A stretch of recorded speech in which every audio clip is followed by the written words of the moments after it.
another draft physics video presentation. Do a couple of comments and then I'll just do something else. Yeah, I suppose. So anyway, just totally off the subject, thank you very much. But it's just funny enough to read, I suppose. I have recently discovered a man named Isaac Asimov. Well, if you recently discovered this, where did you live? Iran or something? It's incredibly overhyped, I would argue, as a, junk novelist. Sorry. I have to say, when I was a kid, Fantastic Voyage was a great movie. So, yes. Bravo. Wrote a good story there. But it's all fantastic, and it is all wooey crap when you really think about it. The stories are all based on the physical reality being substantially different than it actually is. And so what's the point? If you can't make a good story out of what we have here, the facts, then you're really just doing some kind of silly monkey thing, in my opinion. It's hard to have much empathy for the human race if this is all it's going to do is believe in silly crap that isn't true.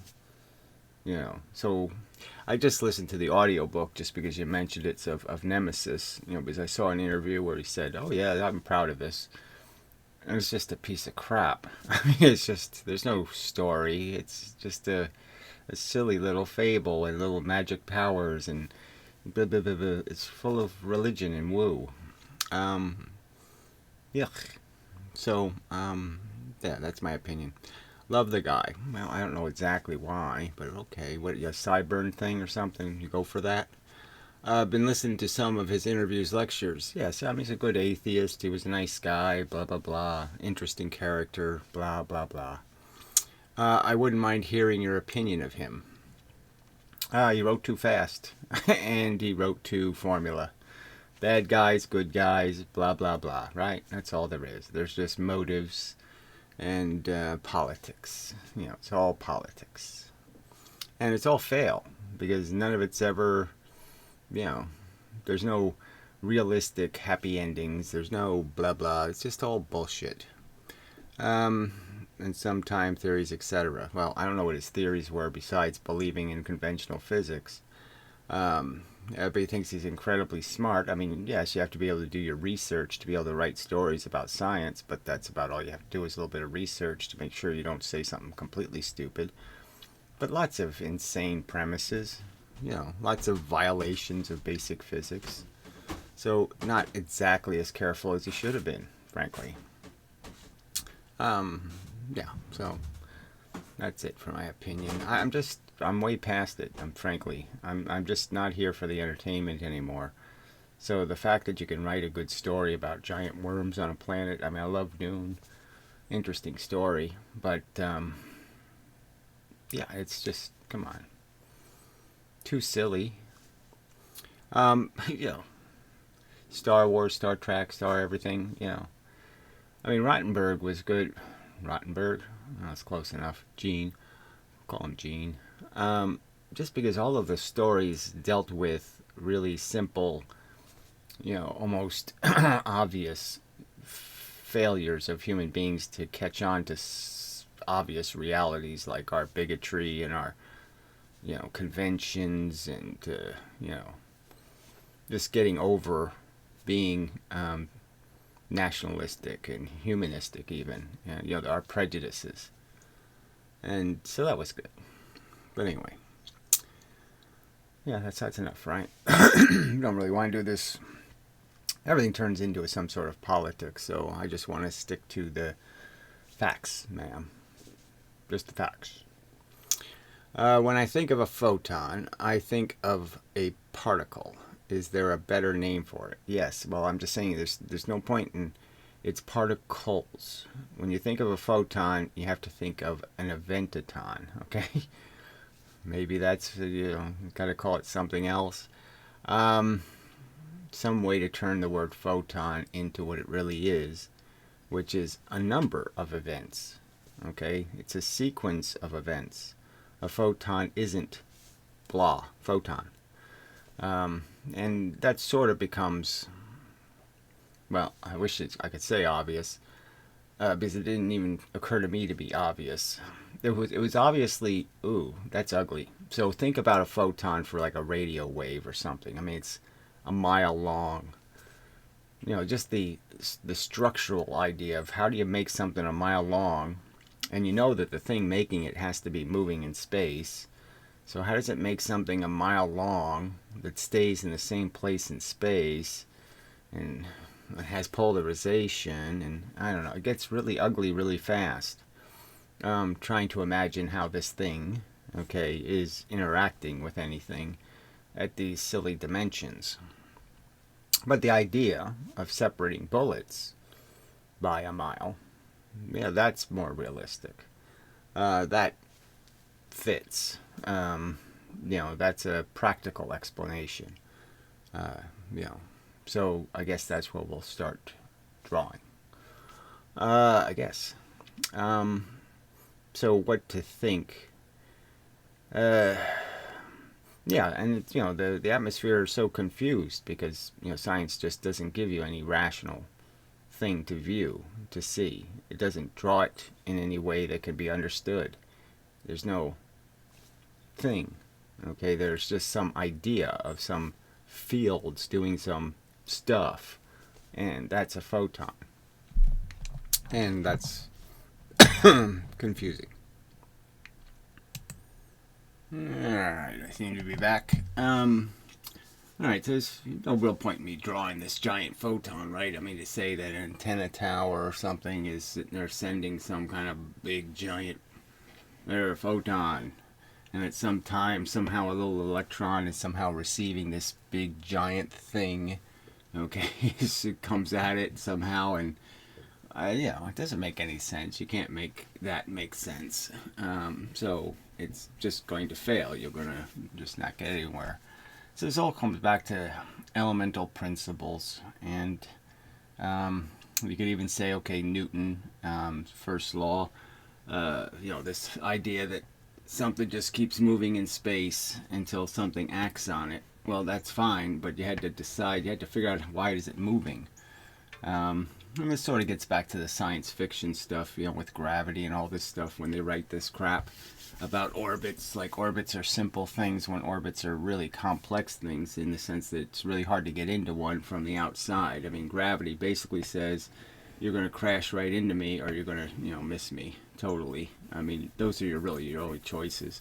You're not going to get into an orbit, unless you encounter something else and hit it to lose some speed. And that's what you really have to do. You have to lose speed to stay in an orbit. There's these little subtle principles involved. So I'll go back to the simple part and just say, okay, well, we have this idea that momentum is created. You just hit something, and the thing you hit it with will somehow disappear from the universe. And so the idea is, well, if it doesn't do that, if it's more like I say, there's no way of doing it other than saying you have to start with the correct premises.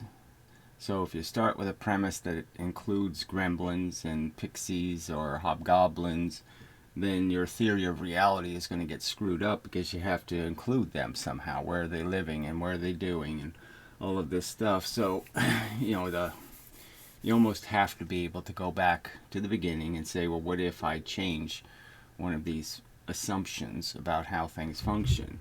So again, I'm arguing that the simple thing to understand is that there's matter, and it's just in the form of electrons and protons realistically. It's the only part you really need to understand, is that there's two kinds of charges and that they're substantially equal. Now whether they're equal size or whether there's some feature about them that makes protons more likely to get stuck inside of atoms, and electrons be on the outside, I might say that the only difference between them is how fast they move. So how dense they are. And so protons would be heavier, but they'd be the same size, so the charge is the same, and than electrons, and therefore the protons move less. You have to hit them with more force to get them going anywhere, and therefore in an equal circumstance, they're going to get stuck in the middle, and the electrons are going to be on the outside. But anyway, so you just need this component of matter, and you're just saying, you know, for the time being, we won't bother thinking about any other way than it's getting hit by stuff, okay? And there's stuff coming at a frequency, say, you know, there's stuff coming from every direction, and it's irregular, you know, it's spaced irregularly, you know.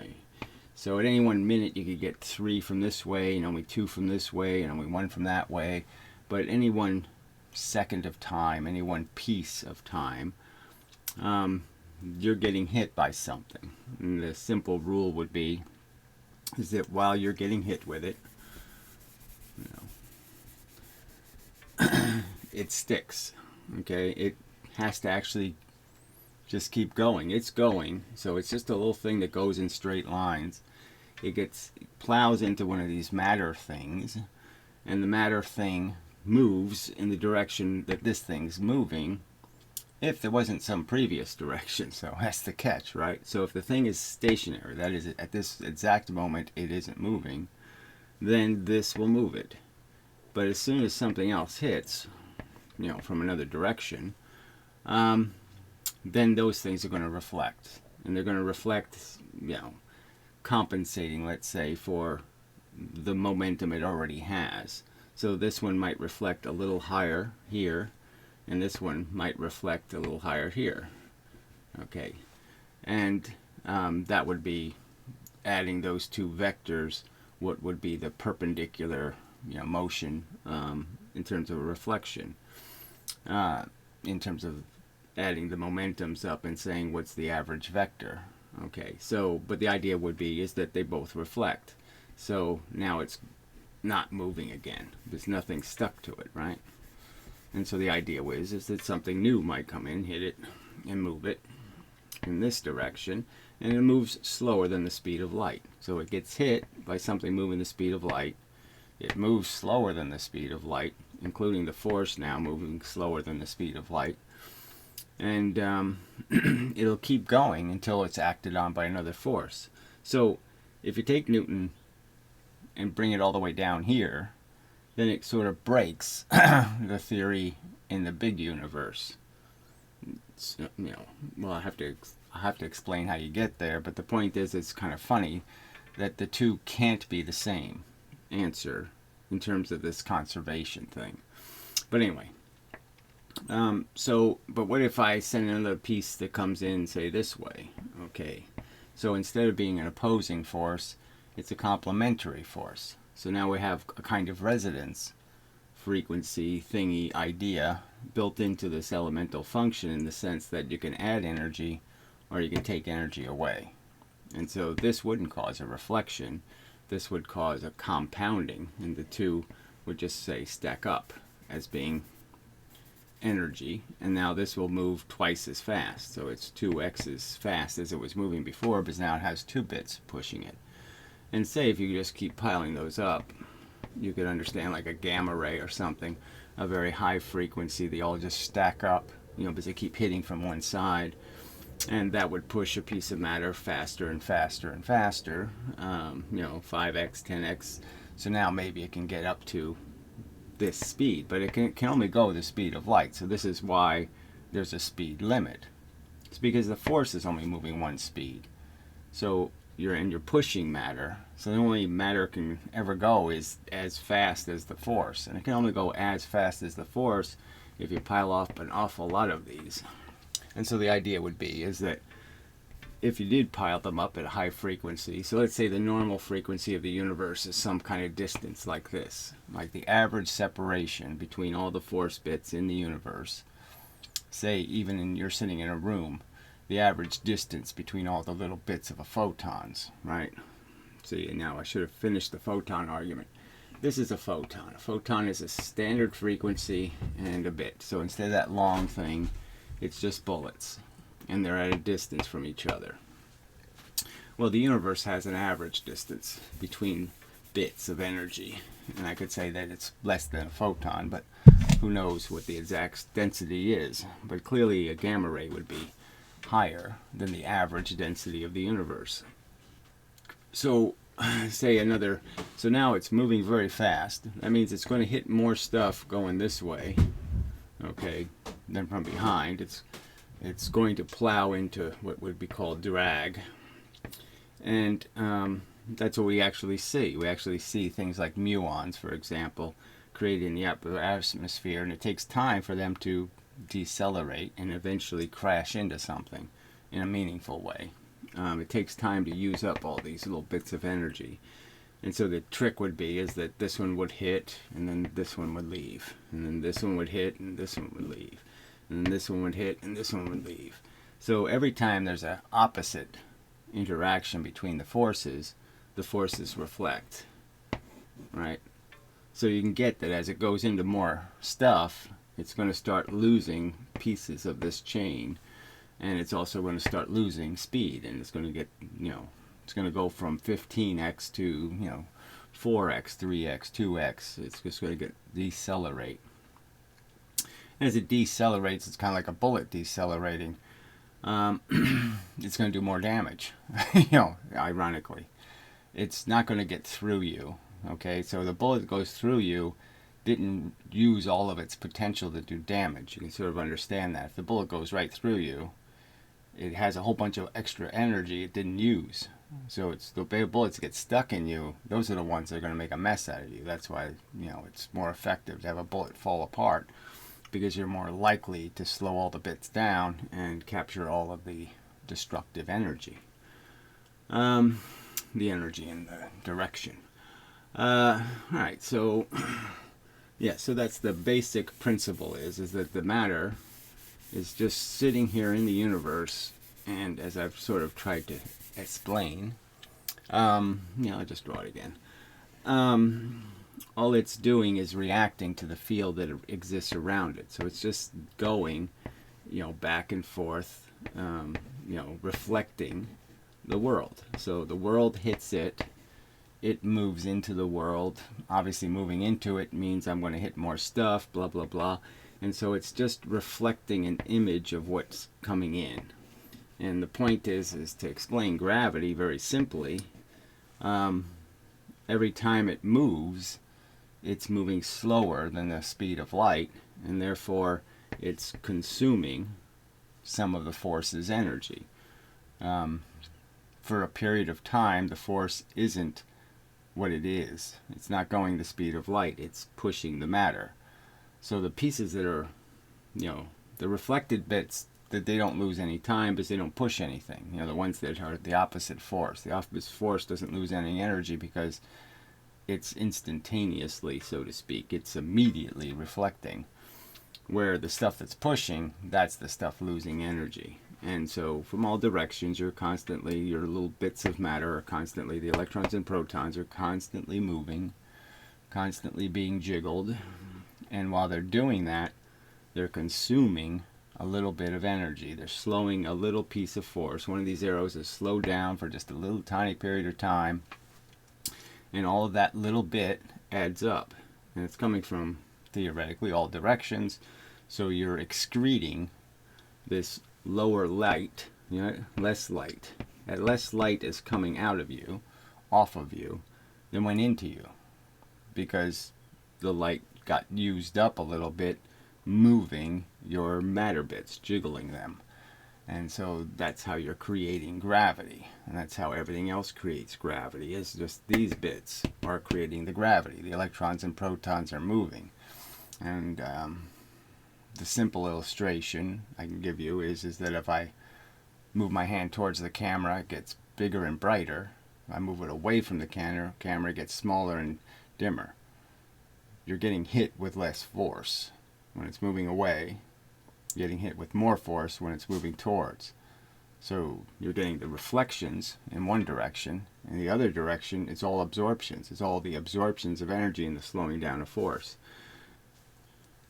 Obviously, the inverse is happening when you're seeing the gravity, because the gravity is the consequence of the matter moving, and now you have less force hitting you. So when I look at the camera is right now absorbing energy going, it's absorbing energy going both ways, but the only one I can see, I can't see the consequence of it slowing down a force going that way. I can see the consequence, so to speak, of it taking energy that hit it from the back and slowing it down. That's the one I see. I can't see the absorption in the opposite direction. And everything has that bias. But I'm just saying that it's the same bias in all directions. So I'm just saying that, there's this less force coming out of every piece of matter in terms of its interactions in the universe moving. Alright, so I've been over that, and it just seems, you have to start here to understand any of this stuff. So the simple argument about what light is that it's an electron force. We know light based on the fact that it interacts with electrons, not because it interacts in any obvious way with protons. Now, I would say it does interact with protons when it comes to a reflection off a surface. That's likely just energy going into a proton and coming out of the proton, blah, blah, blah. So that's less complicated. Less interaction. But moving electrons is what we see as electricity. And electricity is how we detect photons. So by creating the movement of electrons in a direction, you create a current. The current is something we can measure on a device and we can amplify, and so we can see it. But it's just basically about the frequency. Alright, let's see if I want to go that. Do I want to jump that far ahead? Maybe I'll pause and think about if there's something else I wanted to point out about this. This is just fundamental to understanding. So everything in the universe is just sitting here. It's a little piece of matter. Now when I put a bunch of these things together, they'll collectively do the same thing. And it really just depends on what order they're in. Red, blue, red, blue, red, blue. If they're in certain arrangements, in certain orders, they'll behave differently than when they're chaotically turned in all kinds of directions. So you can sort of understand that. I would imagine you could. So I'll think about it for a second and be back. Alright, I think I've decided to go with the tipping point argument as the next argument. And so to understand electrons and protons, you'd have to understand that they're in a relationship and that the electron is attracted to the proton, that it's pushed into it.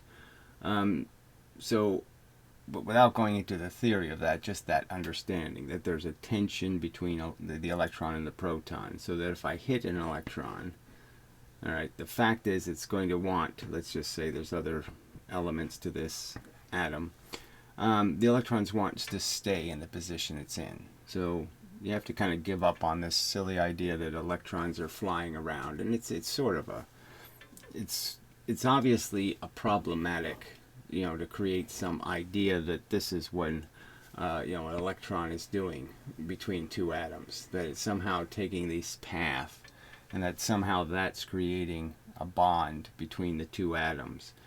It sort of just doesn't make any sense, because when the electron's way over here, why would this atom stick around? There's nothing of interest. There's just proton against proton, which is hostile. So there's not much to connect the two. And it seems more likely, if you're going to share something, that you're actually going to share it. That's actually sitting in a position, and you're going to share it, okay, physically, actually. It's going to stay there, and you're going to stay here, and it's going to stay there, and it's all going to be a rigid sharing, okay, of the electron. And so the idea is that, say I make some of this energy coming in a direction, and I hit that. Well, as I just pointed out, it would move if it's not moving. If it isn't currently going somewhere, then you're going to get this to be moved to this new location. Okay, you could argue something equidistant to the pressure. So depending on the shape of the atom and which atom is more, what its balance is, the electron could move this way, it could move this way, but it's just moving out of the pressure that was even, the pressure that was stable. And now it's in some unstable pressure. That is, it's moving into more energy, and so more energy is going to likely be hitting it, and it's going to tend to push it back. Now the trick is I can hit it again while it's still here in this direction, and kind of guarantee that it's going to get to some new position here, which is much further away from here, and that would be, a position where it's capable of being drawn away by an electric field or a magnetic field or whatever field you want to call it.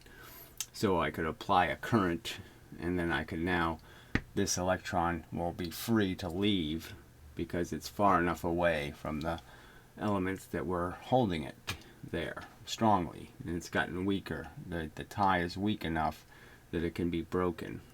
Or you could say it's already broken in the sense it's far enough away that it's not going back anymore.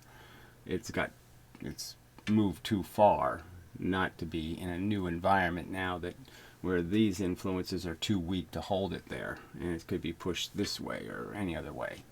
But anyway, so this is where you start getting into why frequencies are important.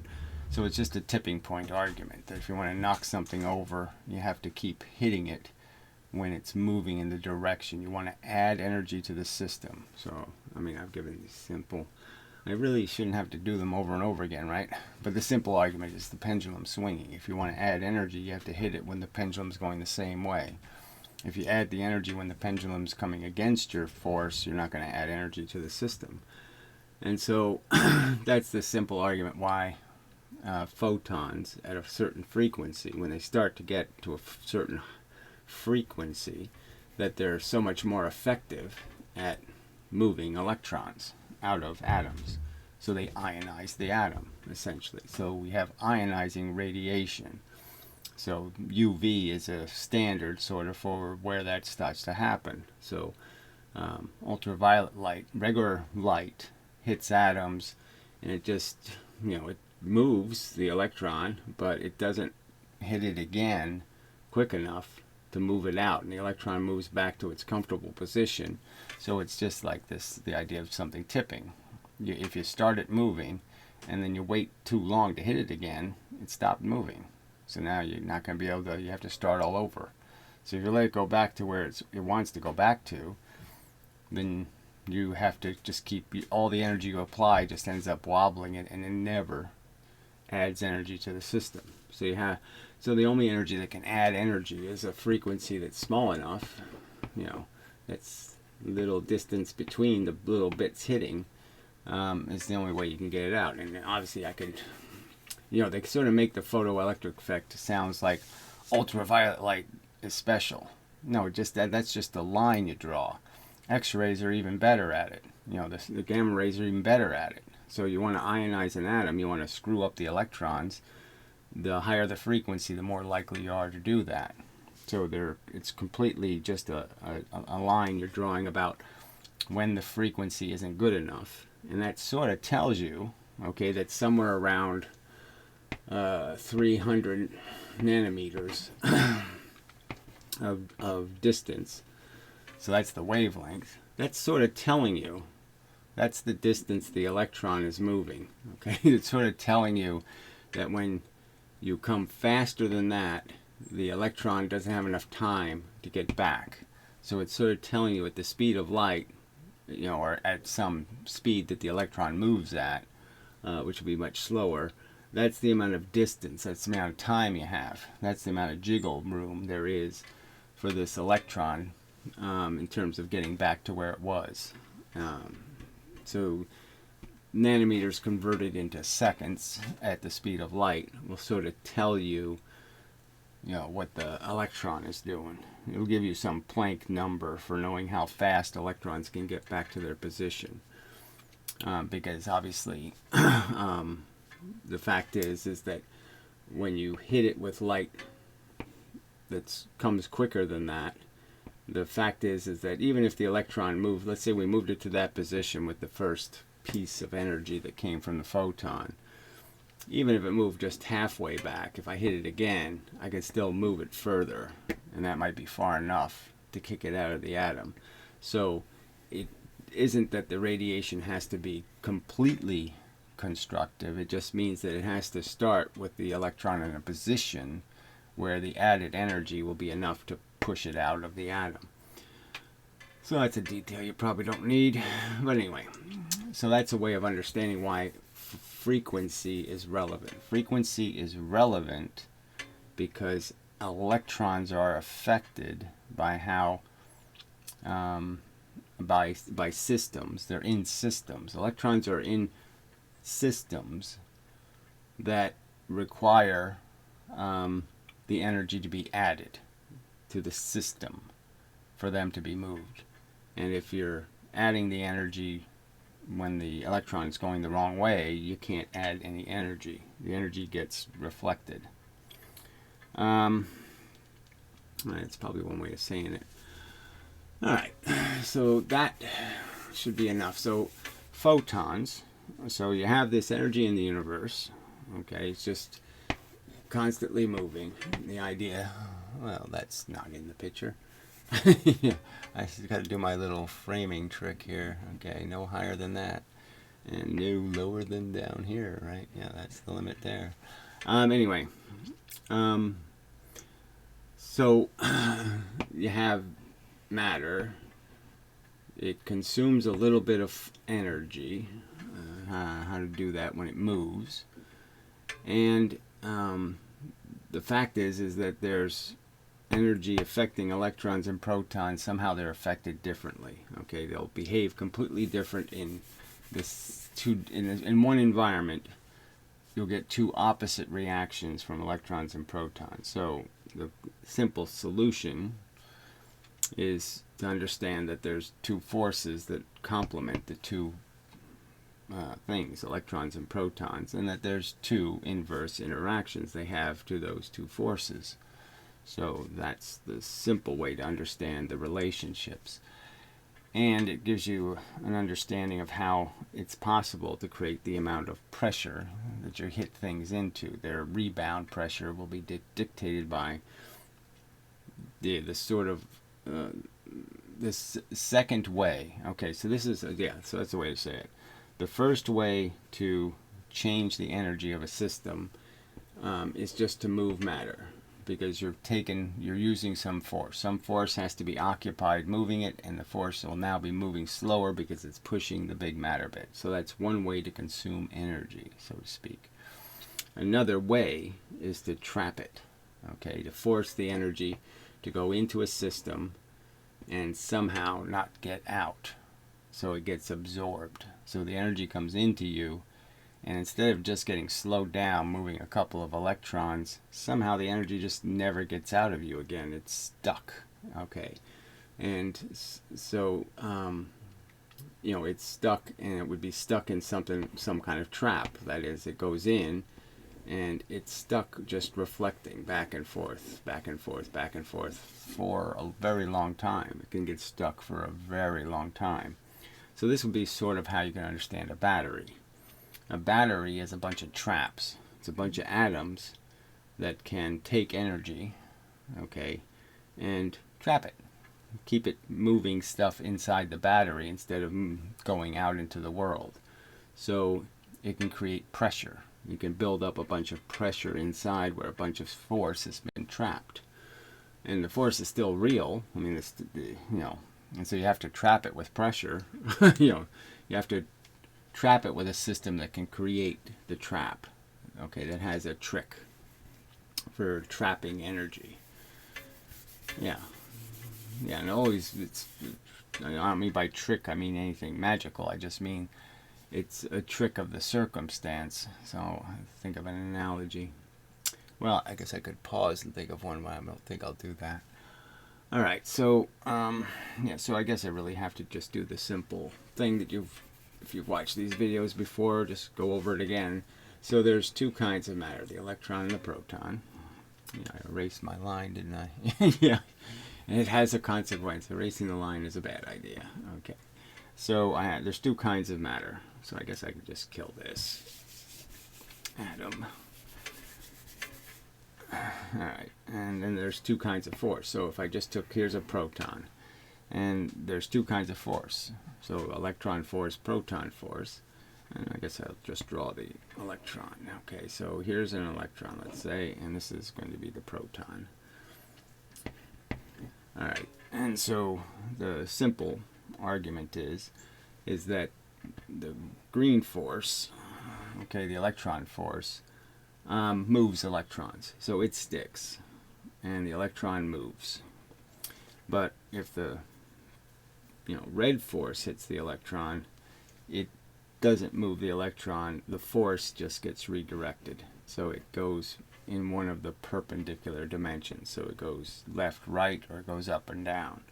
And depending on what the electron's doing will dictate whether it goes one of those directions. So that's the right-hand rule, is essentially the rule of how force will be deflected is dictated by just these subtle circumstances of whether the electron's moving in the direction you hit it or moving in the opposite direction. Those things will decide whether it goes left, right, or up or down.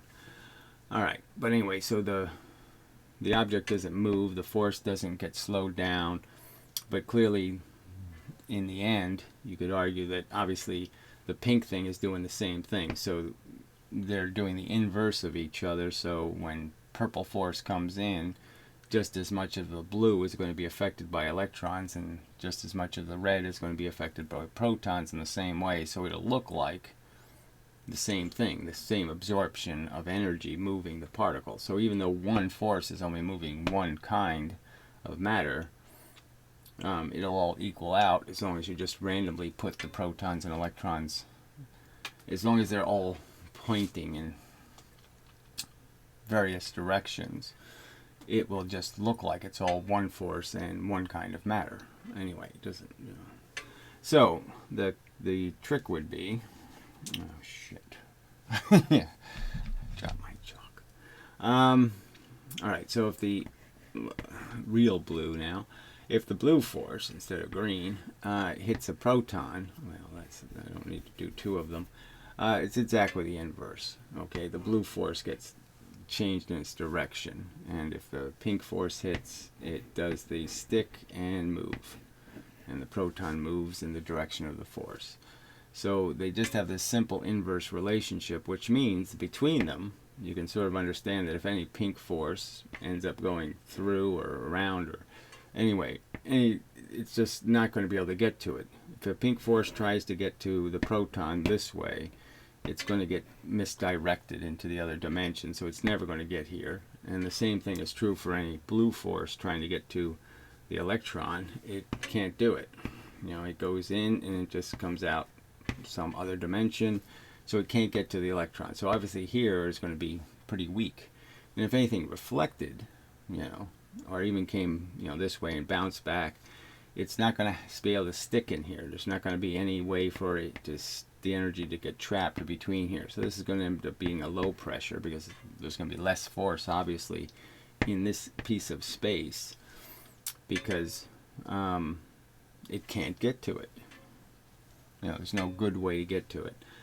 The trick is now if I put two protons next to each other, an obvious circumstance takes place where if there's any force between them, it's going to get stronger and stronger and stronger and stronger. It's going to keep reflecting, and it's going to, and based on what kind of energy is hitting it from the outside, pushing back, is going to decide how far apart the protons are.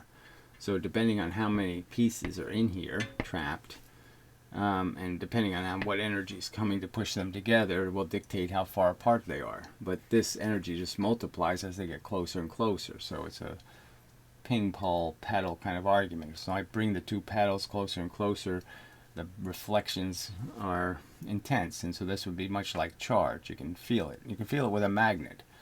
You push the two magnets against their repulsive sides, and you're pushing, and you can almost feel this happening. You can feel that the pressure just keeps increasing as I get them closer together, like there was something between them. It was just bouncing back and forth, and I'm compressing it. I'm forcing more interactions.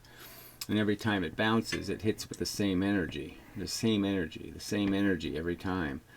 So it's trapped in here. This piece of force gets trapped here, and it can stay there a very long time, being just bouncing back and forth, and creating an anti-pressure to the pressure of against the gravity and against the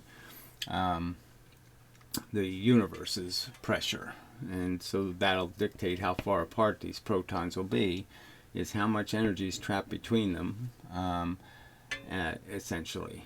And so if I can push more energy in, and cause more of this to happen, I can trap more pieces of energy, just by pushing energy into the atoms and pressurizing them and obliging them to have pressure that's expanding them, and then some countermeasure that's pushing back the other way, right? So if I create two systems, one system that's expanding here and a system that's, expanding those, that will compress this pressure with another pressure. So you always have to have some other pressure to confine the pressure, something like that.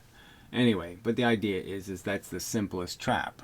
Right now, I can make a more complex trap where the energy is being diverted. So the idea of the diversion, that is when I, put it in the opposite.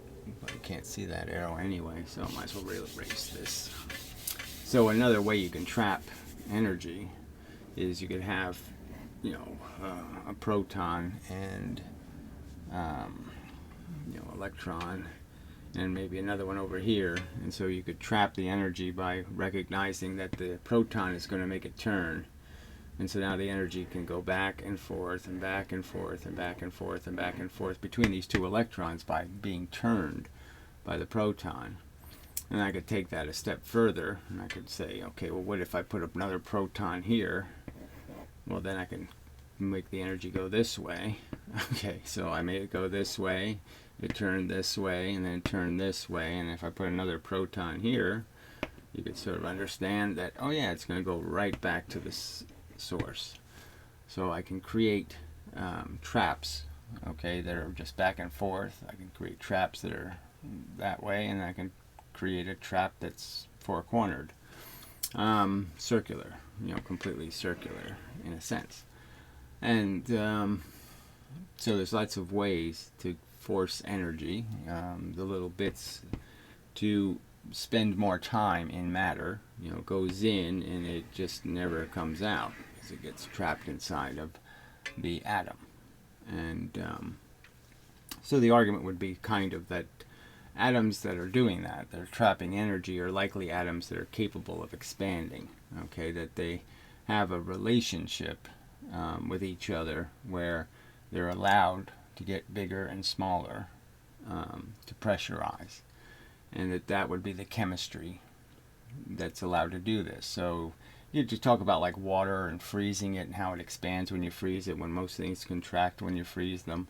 But that it's some idea like that there's room in the physical geometry of the atom to sit there and create this extra pressure and create an expansion without it being an expansion of the total size of the, let's say the atoms were spaced a certain distance from each other, and you're not going to change the spacing, but you're going to change how far the bits are, okay, away from each other in the atom. So the actual atom structure changes, but not the structure that it occupies in space.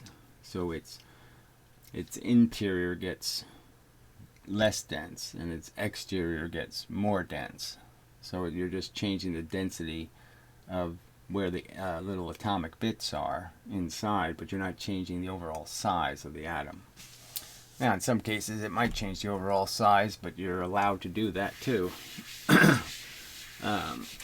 Because a tiny bit of size change could equal a great deal of energy trapped, depending on the physical circumstance.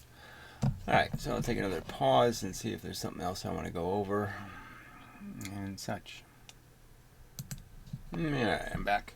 So I was thinking about talking about electricity and photons and the theory that somehow a single electron jumps one of these quantum levels. So the conventional theory is that you make an electron hop from here to this orbit, right? So just think of these as orbits, and that somehow, by making this jump, a photon is created.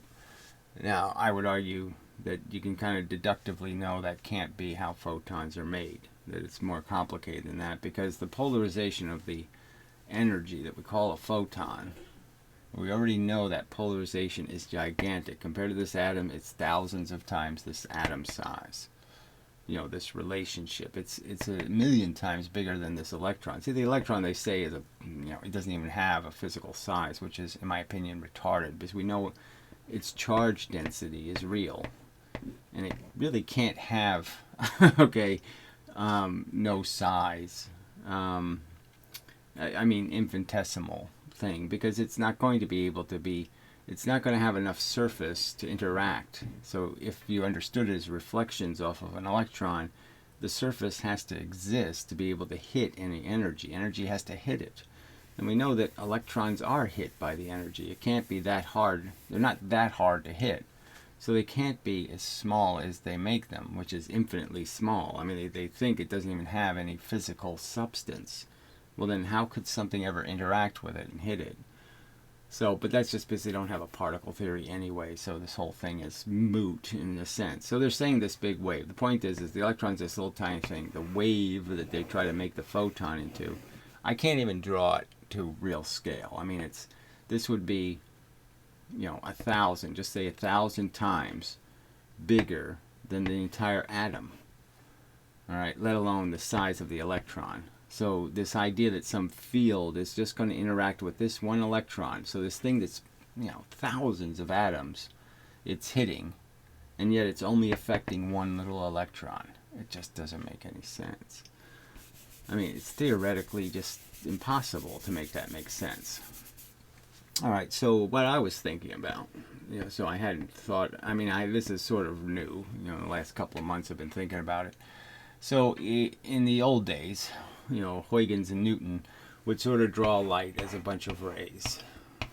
And you'd say, what's happening when it hits the surface? And you can get into the diffraction and refraction and all this kind of stuff. But the idea is that, I guess I do it with a color just to illustrate the bottom of the wave here. So this little bit hits first at this angle, right?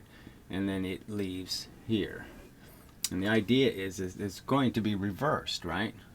The first one in, the thing that was at the bottom, right, is now going to be on top, right? So when it comes out, it's going to be reversed.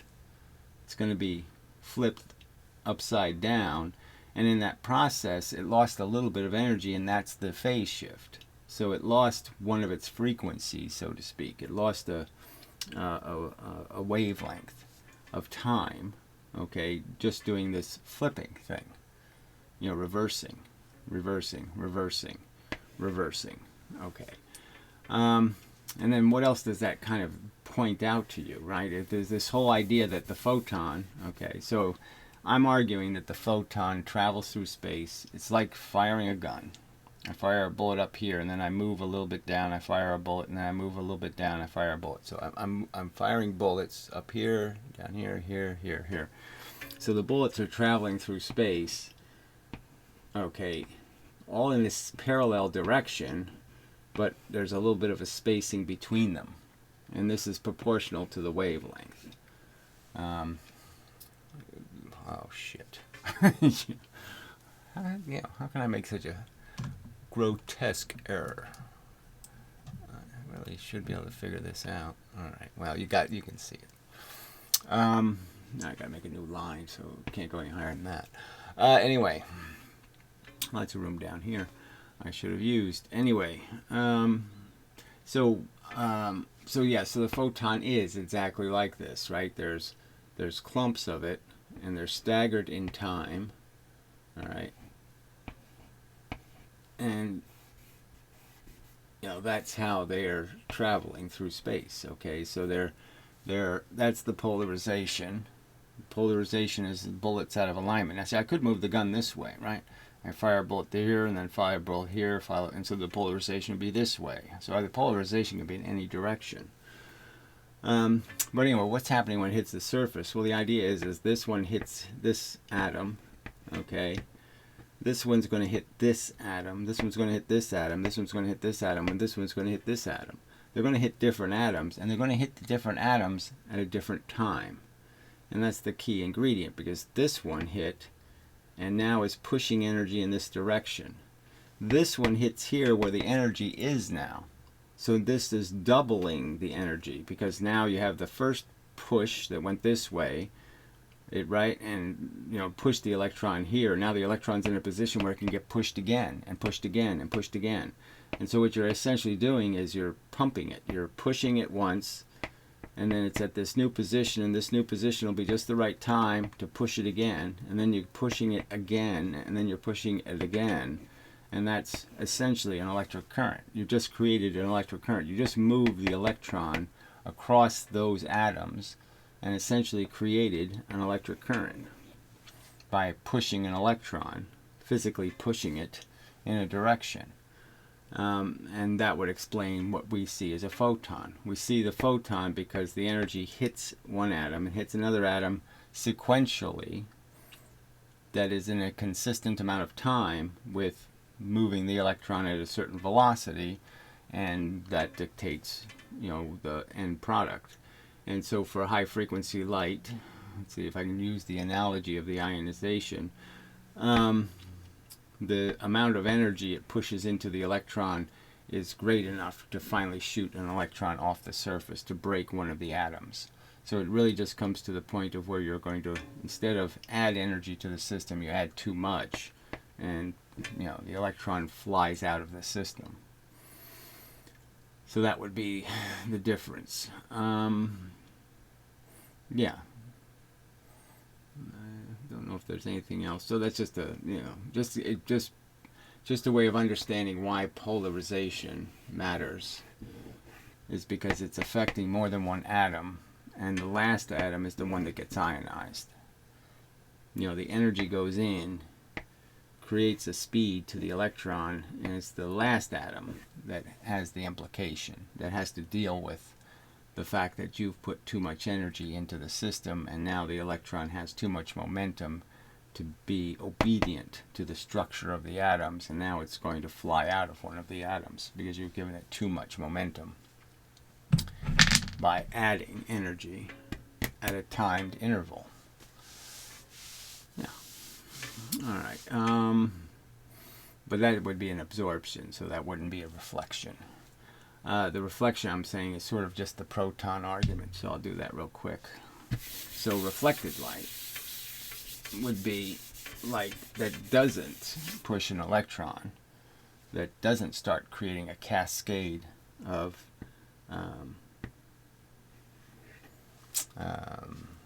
energy.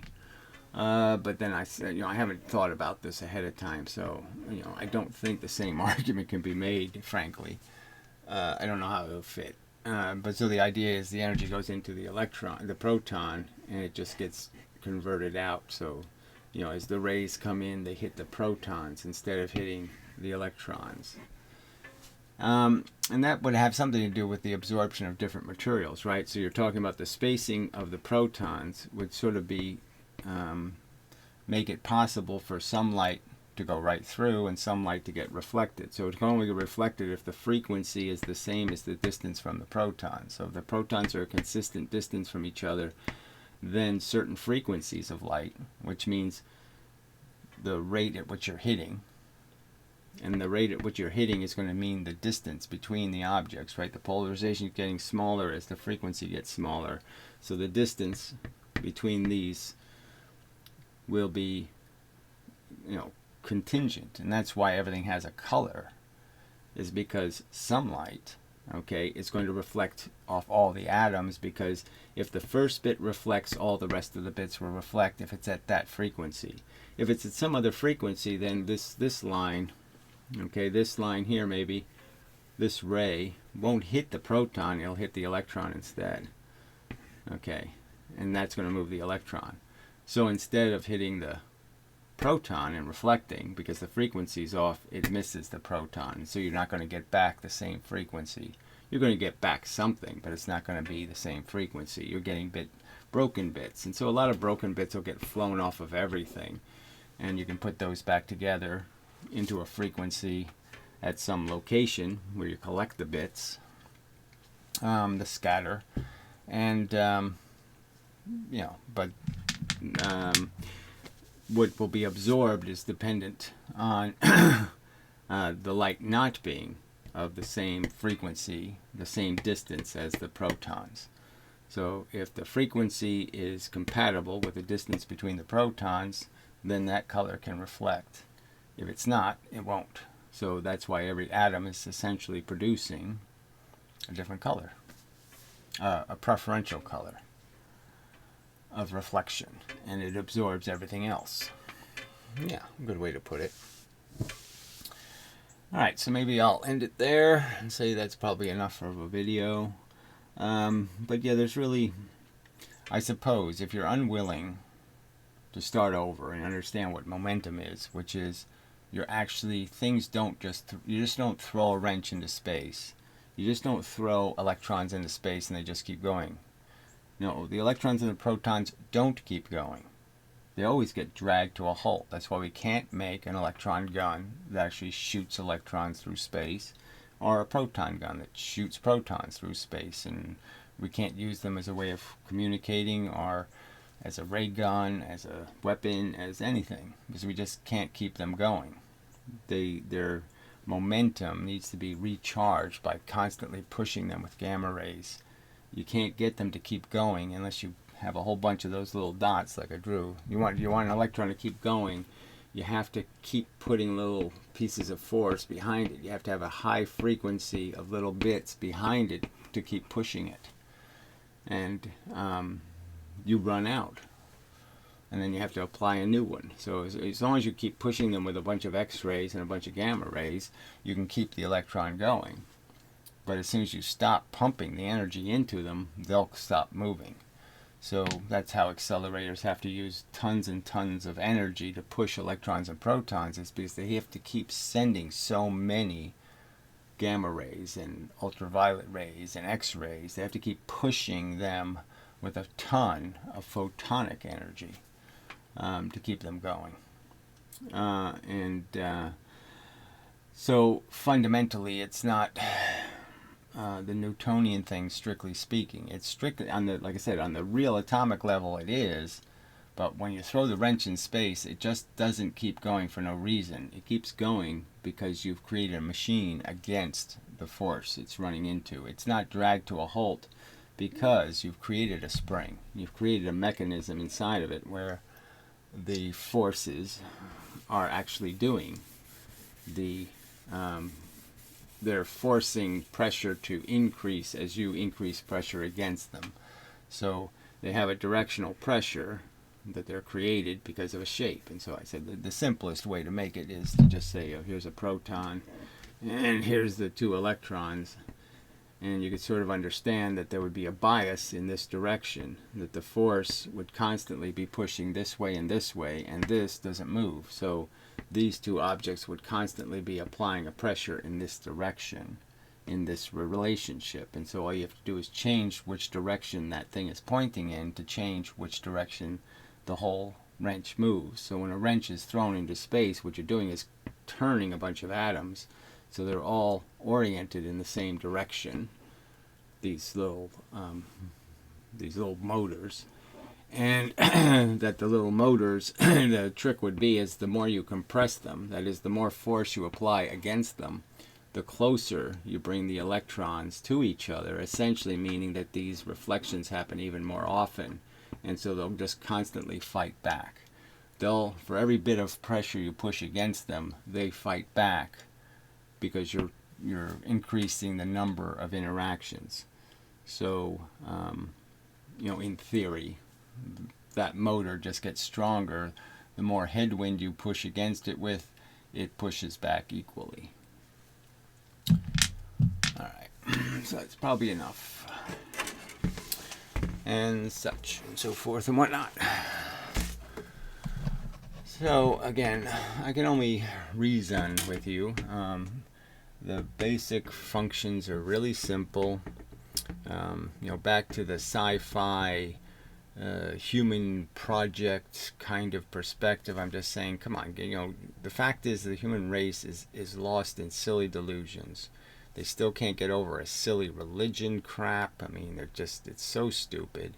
And now they've created this whole mystical religion called their physics or science, and it's just full of all this wooey. And now we have all this entanglement crap and all this question about whether our consciousness is influencing things, and it's just too silly. The universe is doing this, and you're just a robot. You're just a mechanical system that's just interacting to the forces that affect you. And you're just you're just reflection. You're just a reflection of what's hit you. That's it. Both metaphorically and actually physically. And there's nothing to see here, frankly. It's not a, yeah. I'm just saying, it just, how embarrassed do you want the human race to be? You're all adding to the embarrassment of our function. This idea of keep defending silly, old, archaic, dumb, incoherent ideas. Again, the evidence already exists. It's right there. If you just spent a little time analyzing things, again, the polarization of light is such a huge giveaway. It can't be it can't be something other than a composite object. Because clearly elements of it are created by atoms, but not the whole thing. You need more than one atom to make a photon. You need more than one source of energy. Because it's the only way to understand it rationally. There's no way a little tiny electron, one electron, can create something that spatially takes up so much space. How could one electron do that? How can it shoot something that stays parallel, this size? How could it shoot that unless it's moving through that whole distance? You can't project it into space and then have it move. You can't. I mean, what would how can you make sense of it, right? If you say it's waving, it's doing a jiggled wave. So here's your electron, this tiny, tiny thing. So let's say you make it wave. All right. Well, how does the wave turn into a polarization that always stays the same, right? The polarization is this, and it's always the same polarization. It's always fundamentally the same distance, or very close, depending on the frequency. The same frequency creates the same polarization. We don't have any light. We can't make a piece of photon that just shoots through both polarizing film. So if I put a piece of polarizing film in front of it, I can't make one. One going this way and one going this way. I can't make a photon that gets through both unless I insert a third film. So I can't do it. Okay, I can't make a photon that is a straight laser beam photon. It always has a polarization. And so there's just no way for this to make sense. You're saying this little electron radiates a force outward, and then the force stays this way. Now, how is that possible? How does it do that? It just doesn't make any sense. The projection would keep going. You can't make a wave do that.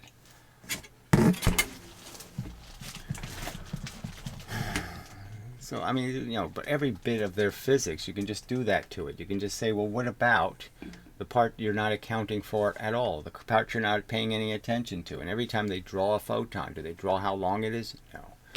Do they realistically point out that the polarization is gigantic? No. They evade all the real physics and accounting for any of it. Alright, so anyway. Enough of the video, really. All I can do is reason. And apparently you're all belligerently unreasonable. I say all, I mean, some of you just don't know enough about their theory to even understand why my theory is so much better. So you just don't have enough knowledge to know just how bad their theory is. But obviously, I mean, just high school kind of physics. You should be able to figure out that they told you a lot of stuff that doesn't make much sense. They give you explanations that are just empty. Bent space, for example. Again, it just doesn't make any sense. It's a convergence. Things don't converge for no reason. They converge because something's forcing them to. Forcing. There's a force involved. Something real. And again, even the fact that all of these forms of energy that we know of, the invisible ones, all move the same speed. The speed of light is the speed of force in every circumstance. It's the speed of gravity, the speed of magnetism, the speed of electricity. It's all the same, essentially. Anyway, so till the next time, and such, and so forth and whatnot.